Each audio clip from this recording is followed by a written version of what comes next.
Grubby exclusive.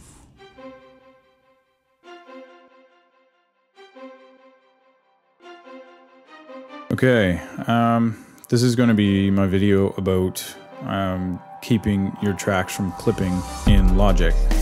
The reason I decided to make one of these is because a lot of tracks that I see, they're clipping heavily. They're +6 on the main output, which to me, a lot of people should know this, so I just figured I'd make a quick video on it.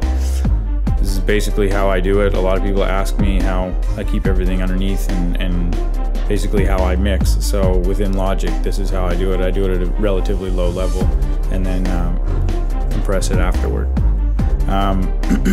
First things first would be that you got to make sure all of your tracks are below, I'd say, -3 on all of your channels, so it keeps like a low level. Don't over compress, I guess, in the beginning. In my main output, I usually put at 0. Once I open into a new project, I'll boost the channel then, so I'll do my main compression and my finalizing mix, and then bring everything up to unity where it should be. And that way there you can do EQ changes and compression changes after you have your basic mix. It just keeps a safer level, and that's pretty much it. It just keeps it cleaner.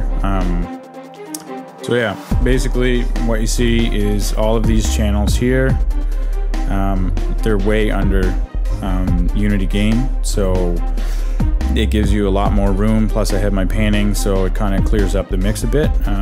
A lot of these channels, again, I have like all my effects hits and stuff are quite low, depending on how I wanted them in the mix.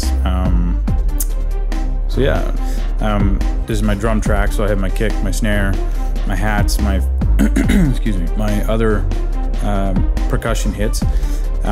Basically like -6, -13, -14, very little compression on them, on my kick and my snare.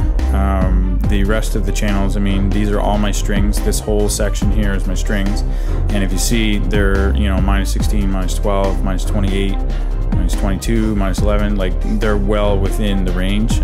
So basically I roughed in my mix the way that I wanted it, and then from there I kind of build the healthy level that I want for my mix, and it's still going to be -2 coming out of my main outputs. So that way there, when I open it into a new mix, what will happen is it'll be at -2 once I can put some compression to it and some more EQ, filter out some of the compression noise afterward.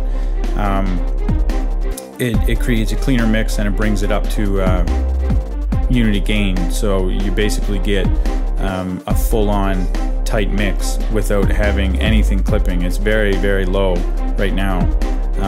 So once you have your main mix that you want, you bounce that out into your 2 mix. From your 2 mix, you put it into a new project, and then put some compression on it, bring it up to where you want it to be. That way there, you're always under the clip level, and it just creates a completely clean sound. So there you go.